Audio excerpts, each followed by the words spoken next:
son todo problemas. Bueno, como tenéis la presentación, vamos a hacer una cosa. Tenéis la presentación en el foro y demás. Vamos a explicar así un poco tal y después revisáis la presentación, ¿vale? Cualquier cosa no os preocupéis que nos va a dar tiempo a hacer un par de repasillos, ¿vale? Vamos a intentar terminar el tema 6 hoy, que nos quedan 4 cosas por ver, y voy a intentar ver, si no todo el tema 7, la mayoría, ¿vale? Para conseguir ver todo el temario hoy, que es el último día. No os preocupéis porque cuando volvamos de las Navidades hacemos clases a mayores, hacemos clases extras, repasamos, revisamos... Vale. Vete a la esquina y pongo pantalla completa. No, esto ya ahí no. Abajo. Espera, Sí, adelante. Y pantalla completa. Ostras, Pedrín. Bueno, muy bien, muchas gracias. Me sirve de sobra. Es algo que yo quiero. ¡Ay, perfecto! Esto lo voy a hacer a partir de ahora. Venga, entonces, no os preocupéis que cuando volvamos en las vacaciones, si hace falta, hacemos horas de más, explicamos otra vez los temas, hacemos esquemas para que todo quede claro, ¿vale? ¿Os acordáis de lo que vimos la semana pasada? Bueno, la semana pasada no, la anterior. Vimos cómo era la constitución, así a grosso modo, del sistema nervioso central y del sistema nervioso periférico. ¿De qué se compone el sistema nervioso central? Del encéfalo y la médula espinal.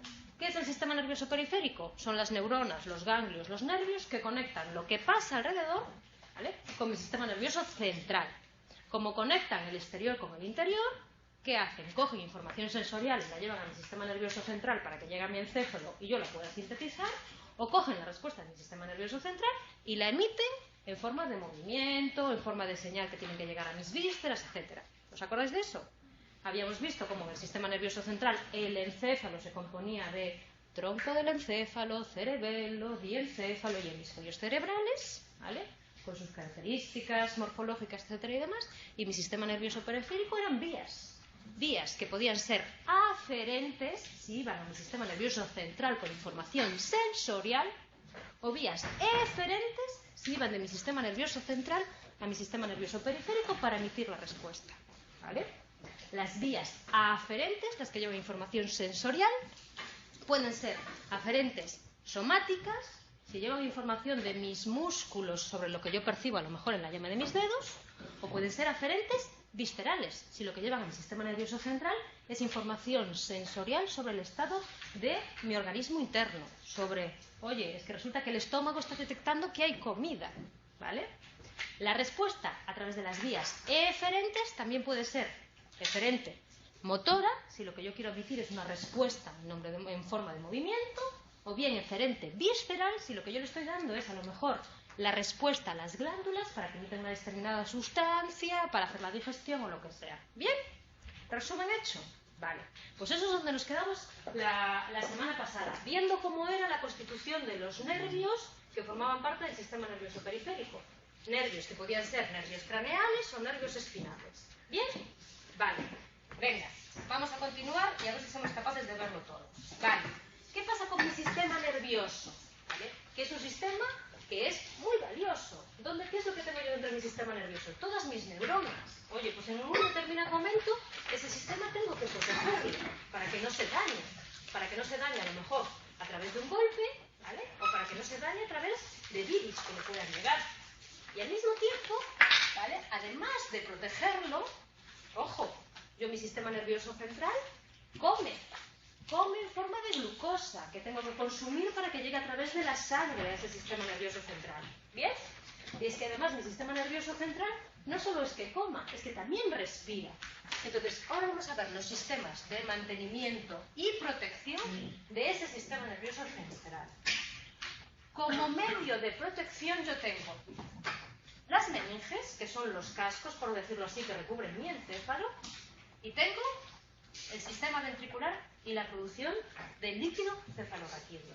Esto como medio de protección. ¿Qué necesito para mantener ese sistema nervioso central? Necesito una circulación sanguínea que llegue hasta él para los nutrientes y necesito una barrera hematoencefálica que me filtre lo que llego a través de esa sangre. ¿Por qué? Porque esa sangre donde hay los nutrientes y donde viene el oxígeno también corre el riesgo de que se metan, ¿qué?, sustancias nocivas. pues tiene que haber algún sistema que sea capaz de filtrar esas sustancias. ¿Sí? Primer sistema de protección, las meninges. Las meninges no dejan de ser capas que recubren el encéfalo y que lo aíslan del cráneo, ¿vale? Capas de tejido conjuntivo que envuelven al cerebro e impiden que esté en contacto directo con el hueso. ¿Qué meninges tengo? Duramadre, la más externa. Aracnoides y piamadre, ¿vale? La duramadre es la más externa, es la que está adherida al cráneo del hueso. Sería esta, bueno, este es el hueso, este es el cráneo, sería esta de aquí, ¿vale? La que está como de color azul. Estas capas están unidas entre sí a través de ciertos espacios donde forman senos durales. Esto sería un seno, ¿vale? Un espacio. Bien. La siguiente capa que está por debajo de la duramadre es la aracnoides, que es una membrana esponjosa. Es esto que veis aquí de color verde, ¿vale? Esto es blandito, pum, pum, pum. Es esponjoso. Permite que haya algo dentro de él, que ahora veremos lo que es, ¿vale? Y la que está pegadita al encéfalo es esta de color rojo, que veis aquí, que está firmemente unida al encéfalo y a la médula espinal y se inserta en cada surco. Esa es la piamadre. ¿Lo veis? ¿Sí? Vale, perfecto. Esta aracnoides, que es este espacio de aquí verdoso con forma esponjosa y demás, recubre todo mi sistema nervioso central, todo mi cráneo y todo mi médula espinal. Y en un determinado momento forma un espacio, ¿vale?, a la altura de la segunda vértebra que se llama espacio epidudal. Es donde cuando te tienen que meter la inyección para dar luz y demás y tal, es donde te la meten. Aprovechan ese espacio y meten el anestésico, ¿vale? ¿Sí? Primer sistema de defensa. El que lo forma, las meninges. Duramadre o meninge, aracnoides o piamadre. Habíamos visto que la aracnoides era esponjosa, que permitía que dentro de ella hubiese algo. ¿Qué es lo que hay dentro de esa aracnoides? Líquido, ¿vale? Líquido cefalorraquídeo, ¿vale? Este líquido lo que hace es que mi encéfalo, en vez de estar estático, esté flotando, ¿vale? Esté en suspensión. ¿Qué es lo que hace que mi cerebro esté en suspensión? Pues a mí me previene de que cuando yo me muevo de manera brusca o me recibo un golpe, no se dañe el encéfalo. Este líquido cefalorraquídeo, ¿vale?, parecido al plasma, evita que me agobie. Envuelve al cerebro en el espacio subaracnoideo, pero no solo está en el exterior, no solo está recubriendo el encéfalo en el espacio subaracnoideo, sino que dentro del mismo encéfalo yo tengo una especie de piscinas donde se acumula ese líquido cefalorraquídeo. Esas piscinas se llaman ventrículos, ¿vale? ¿Dónde están esos ventrículos? Pues tengo los ventrículos laterales, cerca del plano medio de cada hemisferio cerebral, extendiéndose desde el centro del lóbulo frontal hasta el lóbulo occipital. Estos de aquí. Tengo otra piscina, otro ventrículo que se llama tercer ventrículo en la línea media que separa ambos tálamos, aquí, triqui, triqui, tri, y tengo un cuarto ventrículo a la altura del tronco del encéfalo, triqui, triqui, tri, ¿vale? Esas piscinas, los ventrículos laterales, el tercer ventrículo y el cuarto ventrículo, están comunicadas a través, por decirlo así, de túneles o de pasadizos. El agujero interventricular conecta cada uno de los ventrículos laterales con la porción anterior del tercer ventrículo. Esto me está comunicando estos ventrículos laterales con este de aquí. Y el acueducto cerebral conecta el tercer y el cuarto ventrículo. Aquí tenemos el acueducto cerebral, ¿vale? Aquí tenemos el cuarto ventrículo, ¿vale? ¿Lo veis? Es en el cuarto ventrículo cuando el líquido cefalorraquídeo, triqui, triqui, tri, sale y entra en el espacio subaracnoideo. ¿Qué hace eso? Que mi encéfalo, además de tener 3 cascos que se lo forman las duramadres, esté en suspensión. Y si yo hago así muy rápidamente, o no voy a hacerlo, ¿sabes?, no tenga tanto golpe, no tenga la posibilidad de generar tanto daño. ¿Bien? En estos ventrículos, ¿quién genera ese líquido? Lo generan lo que se llama los plexos coroideos, ¿vale? Aquí está. ¿Vale? Estructuras que se encargan de la secreción del líquido cefalorraquídeo, Fundamentalmente en los ventrículos laterales, aunque también hay líquido cefalorraquídeo en el espacio escleroideo. ¿Qué recorrido sigue el líquido cefalorraquídeo? Desde los ventrículos laterales al tercer ventrículo. Del tercer ventrículo aumenta su volumen por el preso coroideo, pasa al cuarto ventrículo y del cuarto ventrículo al espacio suprarrenal. ¿Sí? Bueno, dos sistemas de defensa. Meninges, líquido cefalorraquídeo. Pero yo os decía que además mi encéfalo, además de estar protegido, tiene que estar nutrido. Le tiene que llegar comida y le tiene que llegar oxígeno. La manera de que la comida y el oxígeno le lleguen al encéfalo es a través de la sangre, ¿vale? Tiene que haber algún tipo de sistema o de circulación sanguínea que permita que yo lo que ingiera a través de mi boca llegue a mi encéfalo. Y es que además mi encéfalo lo único que consume es glucosa. No consume más, no consume proteínas o consume hidratos de carbono. Entonces todo lo que como a través de glucosa tiene que llegar aquí. Vale, pues la sangre llega al encéfalo a través de unas arterias carótidas internas que se encargan de llevar el alimento a toda la parte anterior del encéfalo, o sea, a esta parte de aquí, y a través de las arterias vertebrales que se encargan de toda la circulación sanguínea posterior, ¿vale? Hay un sistema de circulación anterior y un sistema de circulación posterior que están irradiando, o sea, irrigando la parte anterior y la parte posterior, pero no son sistemas aislados, están comunicados entre sí, ¿vale? Ahora veremos cómo. Circulación posterior. Sangre que llega al encéfalo a través de las arterias vertebrales. Esta zona de aquí, ¿vale? Esta es una imagen del encéfalo así, ¿vale? Las arterias vertebrales, que son estas de aquí, triqui, llegan al encéfalo a través de la base del cráneo y forman una arteria que se llama arteria basilar, que es esta de aquí. La arteria basilar continúa hasta el mesencéfalo, donde se bifurca para formar las arterias cerebrales, triqui, posteriores. Las arterias cerebrales posteriores irrigan las porciones posteriores de los hemisferios cerebrales, que es esto de aquí. Esto es la circulación posterior, lo que va hacia esta zona del encéfalo, ¿vale? Hay una circulación anterior, ¿vale? Que llega a través de lo que se llama la arteria carótida interna, ¿vale?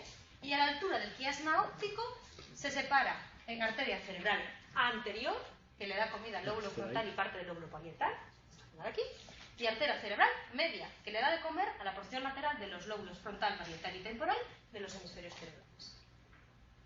¿Bien?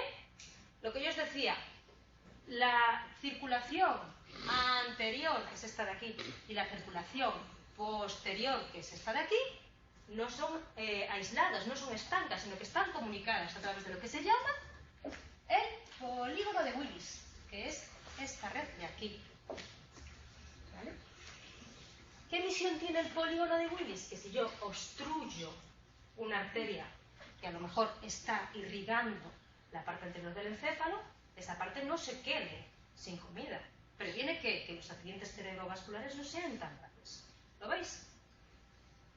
Muy bien, sistema de comida y de oxígeno de mi encéfalo. Pero lo que llega a través de mi sangre a mi encéfalo en un determinado momento tiene que ser filtrado, porque a través de la sangre llega todo. Llega cosas que pueden ser buenas y pueden ser sanas para mi organismo, y también pueden llegar cosas malas. Pues la filtración de esa sangre que llega al encéfalo la hace la barrera hematoencefálica, ¿vale? Controla todo lo que entra en el encéfalo por la vía sanguínea, filtra sustancias tóxicas y permite el sangre de nutrientes y gases de la respiración, ¿vale? Esta barrera está presente en todo el encéfalo, excepto en unas zonas que se llaman órganos circunventriculares. ¿Sí? ¿Bien? ¿Dudas? ¿Estáis bien? ¿Un café? ¿Un lingotazo? ¿Todo bien? Vale. Pues esto en lo que se refiere al tema 6, ¿vale? A lo que se refiere a una organización general del sistema nervioso. ¿Qué vimos en el tema 6? ¿Qué células teníamos? ¿Cómo estaban distribuidas? ¿Cómo eran las grandes zonas del sistema nervioso, ¿vale? ¿Dónde estaban esas neuronas? Pues tengo un lóbulo frontal, tengo un lóbulo parietal, tengo un lóbulo temporal. Oye, tengo un sistema nervioso periférico que también lo forman las neuronas. Hemos visto cómo esas neuronas no son las únicas células que forman parte de mi sistema nervioso central. Oye, tengo neuronas y tengo glía. Bien, ¿os acordáis de todo esto? Vimos cómo era la constitución de esa neurona. ¿Os recordáis? Vimos que la neurona tenía una constitución de un cuerpo celular, soma, de muchas dendritas, que es por donde les llega la información a las neuronas, y de un único axón. Bien, ¿os acordáis de esto? Y vemos cómo esta constitución de la neurona le permitía en un determinado momento transmitir información de un lado a otro. Oye, lo que yo recibo a través de la punta del dedo de mi pie tiene que llegar a mi encéfalo. ¿Cómo llega? A través de sucesivas sinapsis neuronales. A través de que yo tengo una neurona que conecta con un receptor que le emite la señal a la siguiente neurona. Y esa le emite la señal a la siguiente. Y esa le emite la señal a la siguiente. Así hasta que llega a una zona concreta del encéfalo. Ese proceso decíamos que se llamaba sinapsis. ¿Os acordáis? ¿Vale? Sinapsis, que se sucede aquí. ¿Vale? La sinapsis es esta zona de aquí, donde una neurona presináptica le transmite su mensaje a una neurona postsináptica. Le transmite lo que le quiere decir, lo que quiere que ella lleve adelante. ¿Sí? Vale, esa sinapsis os dije yo que era un espacio, una hendidura sináptica, que no había contacto físico entre la neurona presináptica y la neurona postsináptica. ¿Os acordáis? Bueno, pues eso no es del todo cierto. Hay sinapsis que se llaman sinapsis eléctricas, ¿vale? Donde sí que hay contacto físico entre la neurona postsináptica y la neurona presináptica, a través de unos canales iónicos que forman uniones hendidas. Estas sinapsis eléctricas son las menos numerosas. ¿Por qué? Porque presentan la facilidad de que la información se transmite de manera instantánea, pero que no puede ser modulada, ¿vale? Porque la información llega en un todo. ¿Bien? Pues como estas son las menos numerosas, las que a mí me interesa conocer son estas, que son las que utilizan sustancias químicas que se llaman neurotransmisores, que se producen en la neurona presináptica y que en un determinado momento, a través de un impulso eléctrico, se liberan en la hendidura sináptica y entran en contacto con la neurona postsináptica. ¿Por qué me interesan estas? Porque estas pueden modularse. Yo puedo emitir una sustancia mucho o poco, ¿vale? A lo mejor son más lentas, pero permite que haya una modulación. Y esta es la base, ojo, de todo lo que es la psicofarmacología. ¿Sí? Bueno, pues vamos a ver estas de aquí, sustancias químicas, ¿vale? Ahora, vale, os decía yo que la comunicación de una neurona a la otra, lo que es la sinapsis, es una combinación de un impulso eléctrico y de una sustancia química. Es la combinación de un impulso eléctrico que se emite a través del axón, que cuando llega a los botones presinápticos libera una sustancia química. ¿Sí? Bueno, eso se produce gracias a lo que es la bicapa lipídica. Habíamos visto como la neurona estaba aislada del exterior a través de una bicapa lipídica, que era hidrófila por el exterior, hidrófilo en el interior. ¿Os acordáis de eso? Vale. ¿Qué pasaba con esa doble bicapa lipídica de las neuronas? Que mantiene aislado lo que hay dentro con lo que hay fuera de la neurona. ¿Bien? ¿Qué es lo que hay dentro y fuera de las neuronas? Moléculas que presentan una carga eléctrica, que se llaman iones. ¿Vale? Yo dentro de la neurona tengo iones y fuera de la neurona tengo iones. O sea, moléculas que están cargadas positivo o negativamente. Si están cargadas positivamente se llaman cationes y si están cargadas negativamente se llaman aniones. Vale, muy bien. Ahora viene lo interesante. Resulta que esos iones que presentan una serie de cargas no están, por decirlo así, estables en el interior del exterior. O sea, lo que hace es que haya una diferencia de cargas y que esa membrana presente un voltaje, un potencial de membrana. ¿Vale? ¿Sí? ¿Me seguís o no me seguís? Vale. Un voltaje de membrana. ¿Qué pasa si las cargas están estables o no hay diferencia de cargas entre el interior y el exterior de la membrana? ¿Vale? Que el voltaje sería ¿qué? De cero. En nuestro caso, la membrana presenta diferencias de cargas en el interior y el exterior. El voltaje de membrana variará si esa neurona está inactiva o si está transmitiendo información. ¿Vale? Bien, hemos visto que hay diferencias de carga en el interior y en el exterior. Habrá más cargas negativas en el interior, más cargas negativas en el exterior, más cargas positivas en el interior, más cargas... Bueno, ahora lo veremos con calma. ¿Vale? ¿Qué pasa con esas cargas? ¿Qué pasa con los imanes? Que si son del mismo signo, se repelen. Y si son de distinto signo, se atraen. ¿Vale? Entonces, al haber una diferencia de cargas en esta membrana neuronal, ¿vale?, habrá movimiento de iones en función de la carga. ¿Sí? Pero ojo, hay diferencias de carga en el interior y en el exterior de la neurona de los iones, pero también hay diferencia de concentración de ellos. ¿Vale? O sea que además de estar actuando la fuerza que diferencia en función de las cargas, hay otra fuerza que en esa membrana está diferenciando en función del tipo de ion y no de la carga que tienen. ¿Lo entendemos? Entonces, en este voltaje de membrana, en este potencial de membrana, está influyendo una fuerza de difusión que hace que las partículas se muevan de la región de mayor concentración hacia las zonas que tienen menor concentración, por favor de gradiente. ¿Bien? Pero es que además, como esas cargas o esas moléculas están cargadas, tengo una presión electrostática que hace que las partículas con la misma carga se repelen, carga, ¿vale?, y exista atracción entre las partículas, ¿vale?, de carga distinta. La acción conjunta de esa fuerza de difusión y de esa presión electrostática se llama gradiente electroquímico. ¿Vale? O sea que yo tengo una membrana neuronal que está cargada de una determinada manera. ¿Por qué? Porque en el interior y en el exterior hay un juego de iones de moléculas que presentan carga, que además de presentar diferencias en función de la carga, están concentrados de manera distinta. En esa membrana está participando por un lado la fuerza de difusión y por otro lado está participando la presión electrostática. ¿Sí? Bueno, hasta ahí todo bien, pero es que resulta que además de estar afectando a la membrana la fuerza de difusión y además de estar afectando a la membrana la presión electrostática, esa membrana presenta distinta permeabilidad para unos iones que para otros. A lo mejor es muy permeable para el sodio y a lo mejor es menos permeable para... Ahora os explicaré con calma. El cloro, a lo mejor es muy permeable para una cosa, a lo mejor es más permeable por otro. O sea, en esa membrana están actuando tres fuerzas. La que distingue en función de las cargas, la que diferencia en función de la concentración y la que diferencia en función de los iones, en función de la permeabilidad que tiene esa membrana a esos iones. ¿Vale? Ese juego de esas tres fuerzas hace que ese voltaje de membrana cambie en función de si no está transmitiendo información, ¿vale?, que tengo un determinado voltaje si se encuentra en reposo, y cambie en función de si está emitiendo una respuesta o si presenta un potencial de acción o impulso nervioso. Esta capacidad de cambiar el voltaje si está en reposo o si está en acción se llama excitabilidad. ¿Sí?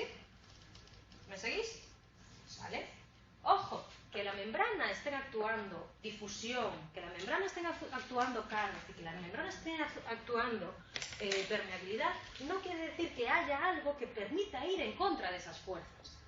Eso es lo que hacen las bombas iónicas. Las bombas iónicas son capaces de transmitir iones de un lado al otro de la membrana, actuando en contra del gradiente de concentración o en contra de las cargas y demás. Si actúan en contra, quiere decir que necesitan algo que las impulse, consumen energía. ¿Por dónde pasarán esas moléculas, esos iones? Por unas zonas concretas que se llaman canales iónicos. ¿Sí? Estáis muy callados, me das también. ¿Vale? ¿Entendemos? ¿Vale? Bien, entonces, ¿qué vimos hasta el momento? Cómo esa membrana neuronal mantenía diferenciado lo que había dentro de la neurona, fuera de la neurona. ¿Qué es lo que hay dentro y fuera de la neurona? Moléculas que presentan una carga, moléculas que presentan diferente carga, diferente concentración y que además la membrana es así de puñetera y a algunos los deja pasar y a otros no les deja pasar. Vale, muy bien. Esas moléculas, esa membrana, esas tres fuerzas las tiene que ir cambiando en función de si esa neurona está transmitiendo información o si esa neurona está en reposo.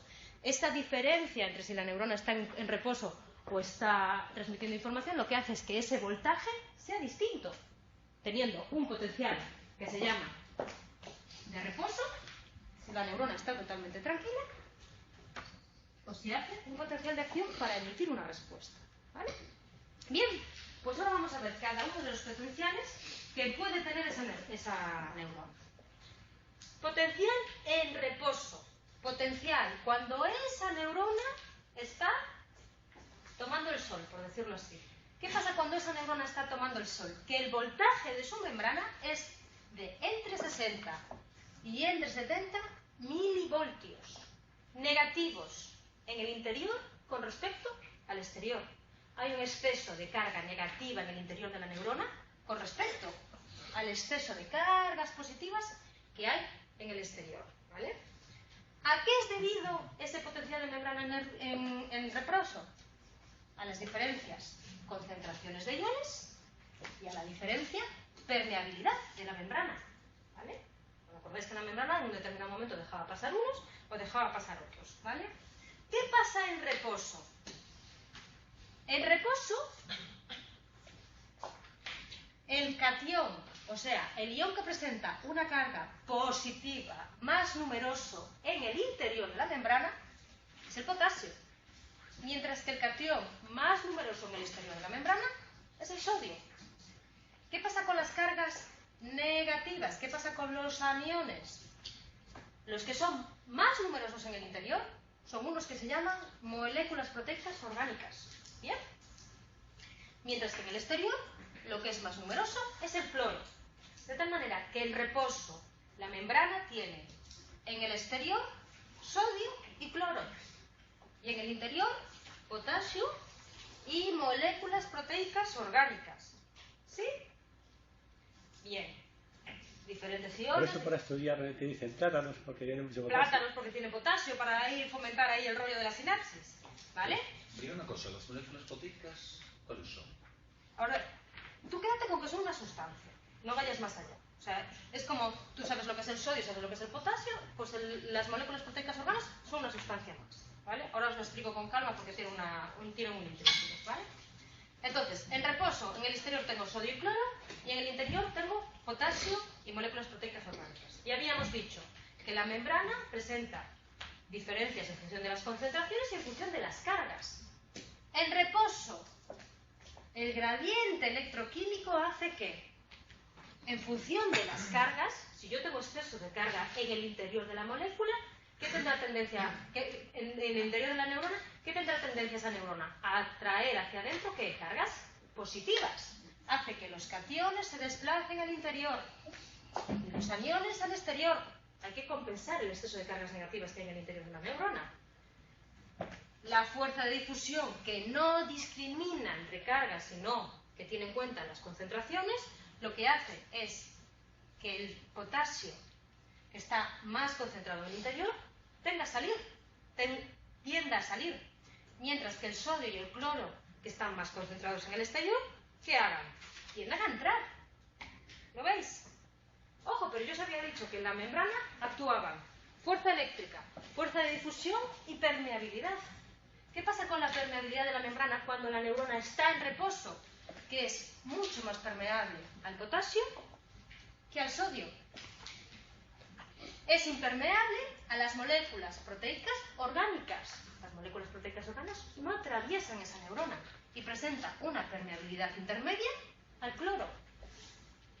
En reposo, atraviesan la membrana, cloro y potasio y algunas moléculas de sodio. Y las moléculas proteicas orgánicas no la llegan a atravesar. ¿Sí? ¿Cómo se mantiene ese exceso de cargas negativas que tiene la neurona en el interior en estado de reposo? Gracias a el potasio.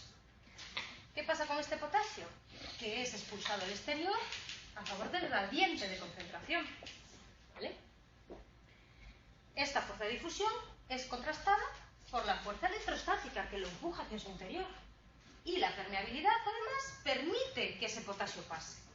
Entonces, el exceso de cargas negativas que hay en el interior de la neurona en estado de reposo se produce porque el potasio sube, va, sube, va, sube, va, entra, sale. Como hay un exceso de cargas negativas en el interior, hay tendencia para que ese potasio que entre, pero como está más concentrado en el interior, hay tendencia para que ese potasio se vaya, y aún por encima la permeabilidad de esa membrana permite que ese potasio se mueva. Pero el sodio también sale. El sodio tiene una permeabilidad intermedia, no es tan permeable como el potasio. Entonces, sale el potasio y sale en menor medida el sodio, ¿vale? Bien, ¿lo entendemos? ¡Ojo! Hay movimiento de uno, de otro, que tiene que en algún determinado momento ser compensado gracias a las bombas iónicas, ¿vale?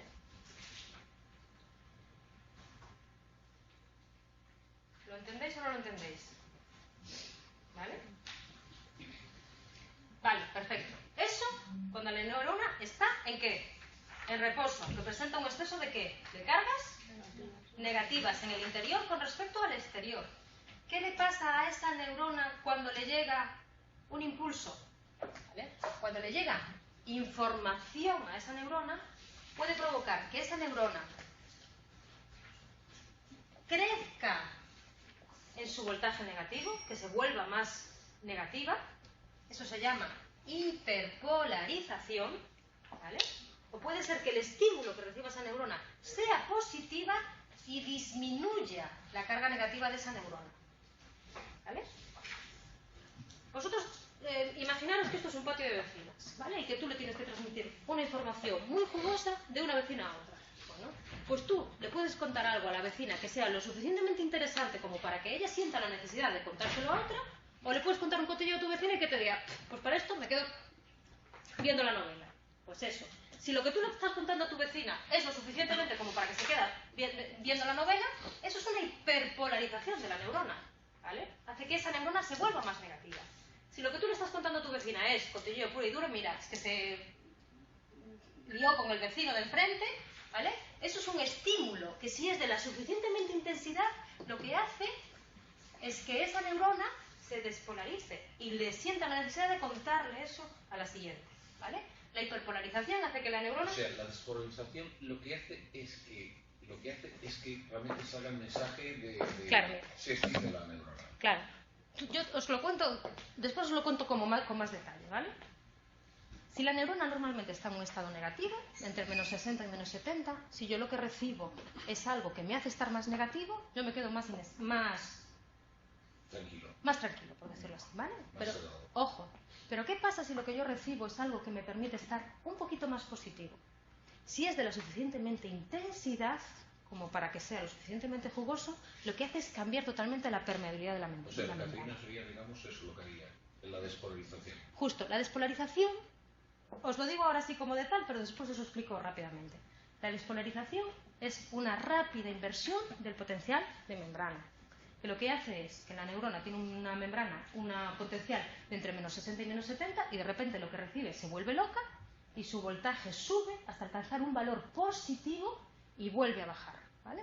Eso es potencial de membrana. Eso es potencial de acción. Es esto, ¿vale? Os lo explico después con lo suficientemente calma. Yo estoy en un estado menos 60, menos 70 milivoltios. Recibo un estímulo de la suficiente intensidad como para llegar a un punto que se llama umbral de excitación o potencia umbral. ¿Qué le pasa a esa neurona? Que de repente su membrana, su permeabilidad cambia, deja pasar todo tipo de iones. Como deja pasar todo tipo de iones y tiene un exceso de cargas negativas en el interior, ¿qué hace? Meter para adentro cargas positivas a cholón. Entonces, de repente, ese voltaje sube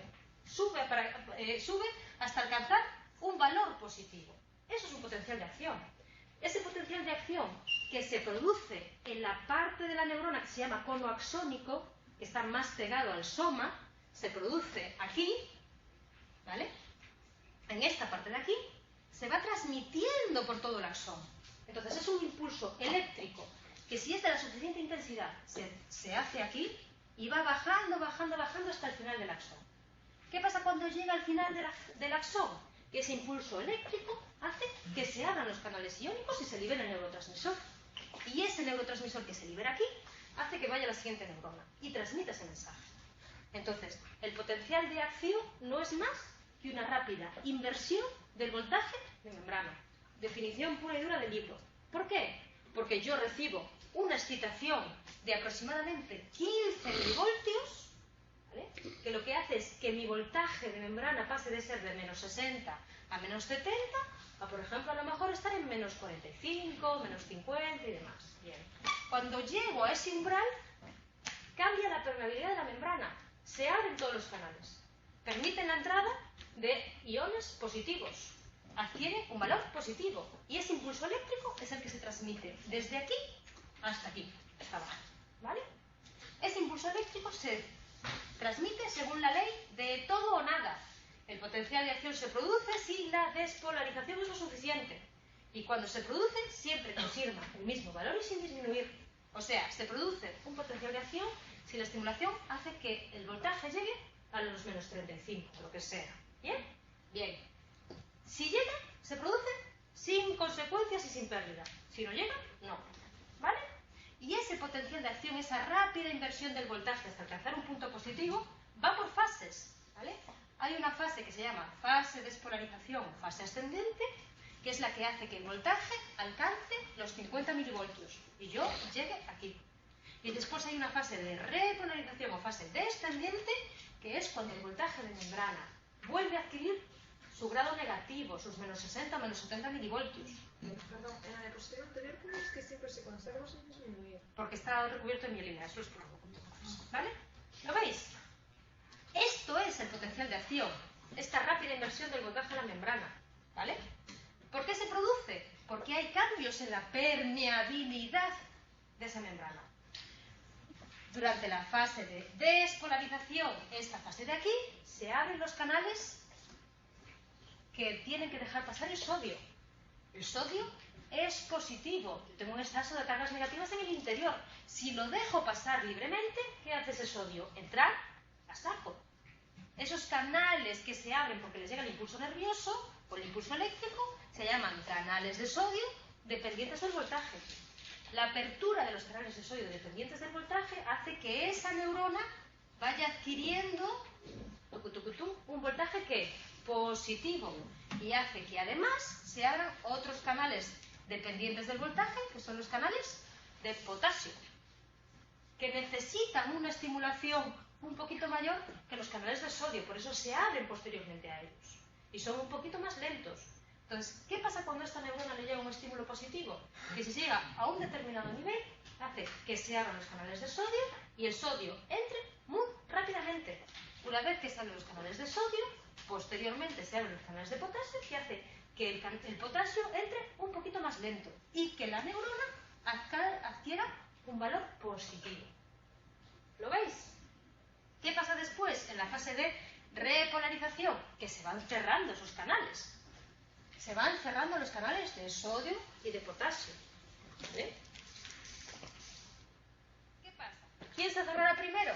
Los canales de sodio. ¿Quién se cerrará después? Los canales de potasio.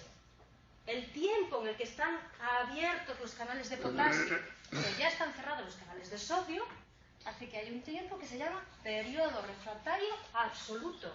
La neurona no puede volver a emitir una respuesta. ¿Por qué? Porque todavía tiene cerrado algún tipo de canal. O sea, está cerrándose todavía. Entonces, por mucho que le llegue estimulación, todavía está transmitiendo la señal anterior. ¿Vale? ¿Qué pasa cuando se cierran ambos canales? Que hay un periodo refractario que se llama relativo. Que el voltaje de esa membrana cae ya no hasta los menos 60 o los menos 70 milivoltios, sino que cae hasta los menos 90 milivoltios, que sería esta fase de aquí.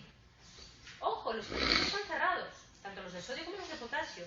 ¿Quiere decir que esa neurona no puede transmitir información? Sí, sí que puede transmitir información, pero tiene que recibir un estímulo muchísimo más intenso, porque ahora tiene que partir desde un estado negativo de menos 90 milivoltios. ¿Sí? Los átomos de cloro también entran en ese periodo refractario, ¿no? Sí. Es cuando entran. ¿Vale? ¿Entendido? Entonces, ¿qué es lo que ha pasado en un potencial de acción? ¿Vale? Primero entra el sodio, después entra el potasio. Y entran porque hay una diferencia de cargas, porque yo abro unos canales y hay una diferencia de cargas en el interior negativo con respecto al exterior que permite que esos iones se muevan. ¿Qué pasa si a lo mejor los iones de sodio y de potasio están igualmente concentrados en el interior y en el exterior y presentan la misma proporción de cargas en el interior y en el exterior, que aunque yo abra esos canales, esos iones no se mueven, ¿vale? Pero como están diferentemente concentrados y diferentemente cargados, hay movimiento entre ellos. Ese movimiento se llama... ¿Dónde está? No, conductancia. No me hablo. Conductancia. ¿Bien? ¿Sí? Ojo, ese potencial de acción que yo lo estoy haciendo aquí, ¿por qué lo hago aquí en el cono axónico? Porque es la parte de la neurona que presenta el umbral de respuesta más bajo. ¿Bien? Yo lo tengo que propagar por todo el axón en una única dirección. Desde el soma hasta el botrón presináptico. ¿Sí? Este potencial de acción no pierde energía, no pierde intensidad. ¿Por qué? Porque ese axón está recubierto de mielina. ¿Qué es lo que hacía la mielina? Recubría el axón, ¿vale? Y mejoraba la conductancia, mejoraba lo que es la velocidad de transmisión. Recordar que esa mielina no estaba de manera uniforme en todo el axón, sino que había módulos donde esa mielina no estaba. Bueno, pues el potencial de acción se tendrá que hacer aquí y aquí. Y se transmitirá por todo el axón. Por eso se llama, o se dice, que es una conducción saltatoria. Y lo que yo tendré que generar será potencial de acción aquí, potencial de acción aquí, potenciales decrecientes y locales. ¿Sí? ¿Qué ventaja? Es como un transformador, ¿no? Por ejemplo, ¿qué ventaja presenta el hecho de que yo tenga mielina? Que tengo mayor rapidez en la respuesta. No tengo que estar haciendo potenciales de acción a lo largo de todo el axón, sino que solo en determinados puntos. Y me permite ahorrar energía. Ya, pero el nodo de Rambier, entonces, ¿qué hace? ¿Que se frena? No, el nodo, tú tienes cubierto de mielina, cubierto de mielina. Entonces tú lo que tienes que generar es un potencial de acción aquí, un potencial de acción aquí, un potencial de acción aquí. ¿Qué pasa si no tuvieses toda la vaina de mielina? Que tendrías que estar generando potenciales de acción a lo largo de todo el axón. Y eso pasa con ciertos axones que no tienen Que no tienen vaina de mielina. Entonces, la vaina de mielina lo que permite es que haya una mayor rapidez de respuesta y un ahorro de energía. Porque solo tienes que hacer potenciales de acciones locales en donde están los módulos de Rambier. Y de las células motoras y las células somáticas, ¿cuáles son las que llevan uno y llevan otro? Esto lo vemos en el segundo cuatrimestre, porque vamos a ver información sensorial e información motora. Está, digamos, en las neuronas motoras. Claro, vamos a ver. Tú en una neurona, tú en la información sensorial lo que tienes es un receptor que transforma la energía lumínica, auditiva y demás en un impulso nervioso. Y después, en lo que es la parte motora, tú lo que tienes es el final de una cadena de sinapsis que conecta con un efector, que puede ser un músculo, una neurona que inerva un músculo. Entonces, cuando llega ese impulso nervioso a esa neurona que inerva el músculo, contrae el músculo. Eso lo vemos con calma en el segundo cuatrimestre, ¿verdad? ¿Vale? Bien, chicos, ¿lo entendiste? ¿Qué pasa cuando ese potencial de acción llega aquí? Habíamos visto que se acumulaba neurotransmisor. ¿Qué pasaba con ese neurotransmisor? ¿Os acordáis de esto? Estamos hablando de sinapsis químicas. La parte del impulso eléctrico ya lo hemos visto, como una información que llega a las dendritas, se sintetiza, si es de la suficiente intensidad genera un potencial de acción, si este potencial de acción se genera en el cono axónico, se transmite hasta el final. ¿Los acordáis? ¿Vale? ¿Qué pasa con la parte química, que es la que vamos a ver ahora? La parte química implica que esa neurona, además de recibir un impulso nervioso, sintetiza una sustancia que se llama neurotransmisor. Esa sustancia se sintetiza en el soma y se acumula al final del axón, en lo que se llaman los botones presinápticos. ¿Vale? Es esa sustancia química la que en un determinado momento, cuando recibe el impulso nervioso, es liberada y viaja a la hendidura sináptica para llegar a partes concretas de las dendritas de la neurona postsináptica, donde hay los receptores que se encargan de coger esa sustancia química. ¿Sí? Bueno, pues vamos a ver esa parte de la parte química. ¿Bien? Ojo, si yo lo que estoy utilizando son sustancias químicas, en algún determinado momento tendré que sintetizarlas. ¿Vale? Son sintetizadas aquí, son acumuladas aquí. ¿Qué pasa cuando ese impulso nervioso llega aquí? ¿Qué pasa cuando ese impulso eléctrico llega aquí? Hace que se abran unos canales que se llaman canales de calcio dependientes del voltaje. ¿Vale? Esos canales de calcio liberan esa sustancia química. Esa sustancia química viaja en la hendidura sináptica y llega a la neurona postsináptica, donde hay unos receptores que lo están esperando. La serotonina es liberada, pues hay unos receptores de serotonina en la neurona postsináptica que están cogiendo esa sustancia química, ¿vale?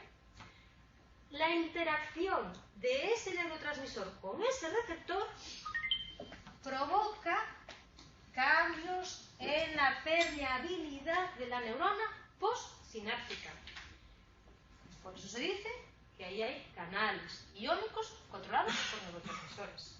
Entonces, es esa interacción neurotransmisor-receptor la que hace que cambie el voltaje de la neurona postsináptica. ¿Sí?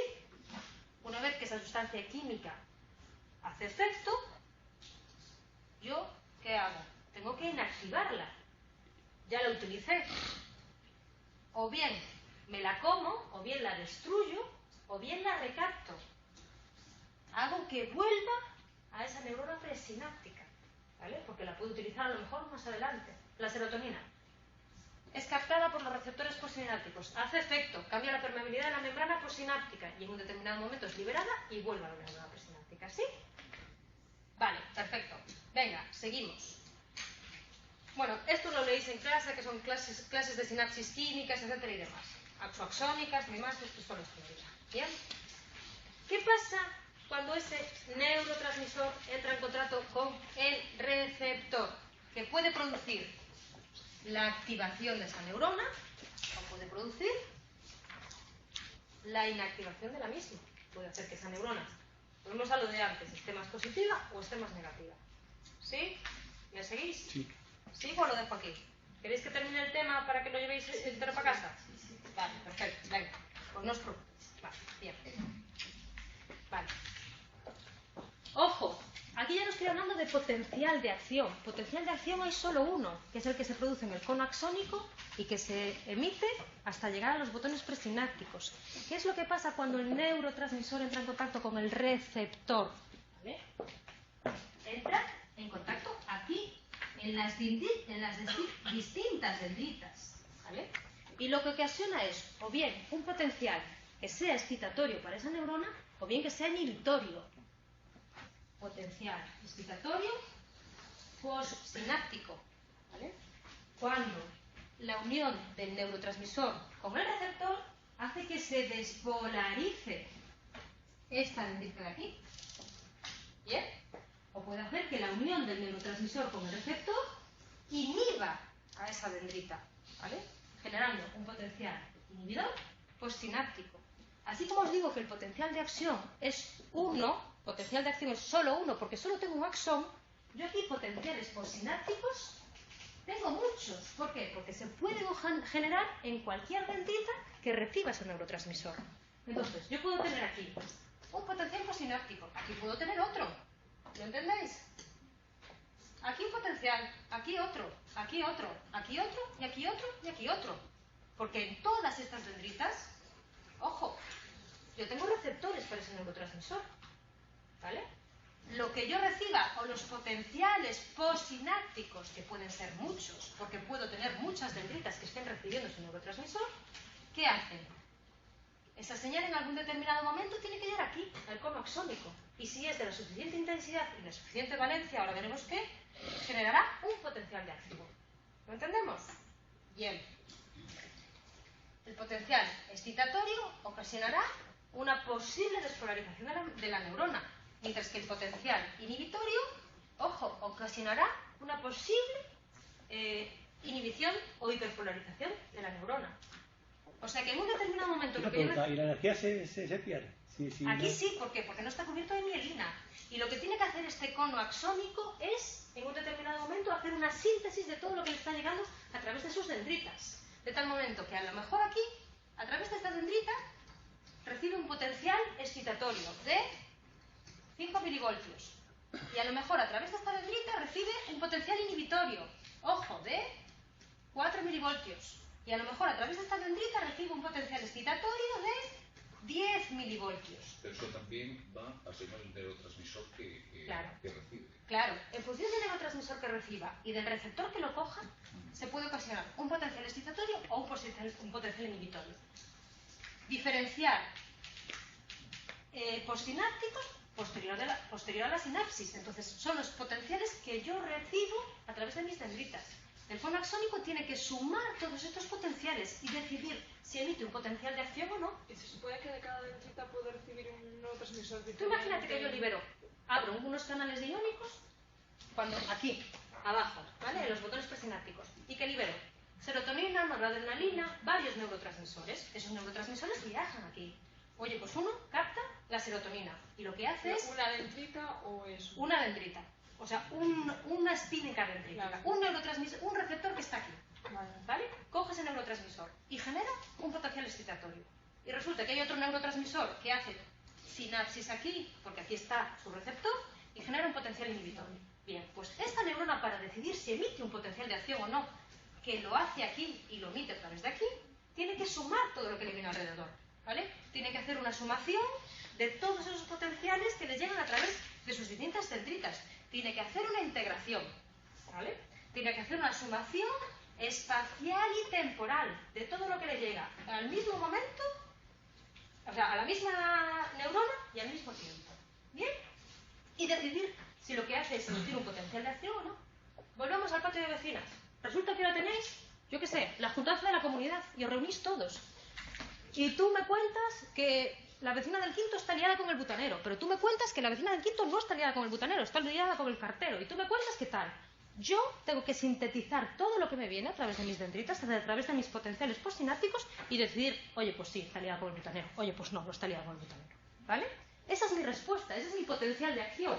Lo que yo recibo, lo que vosotros me contáis, son mis potenciales postsinápticos, que pueden ser muchos y que son locales, graduados y decrecientes.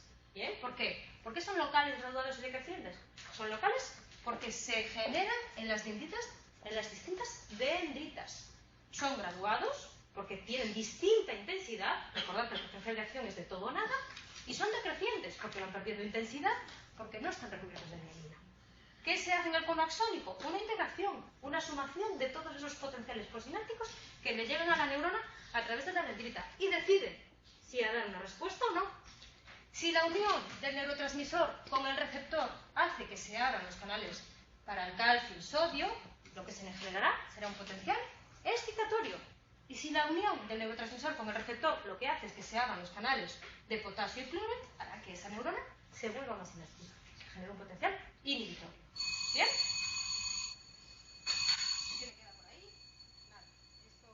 O sea que, mira una cosa, cada vez que la neurona se pone, digamos, se desmoraliza,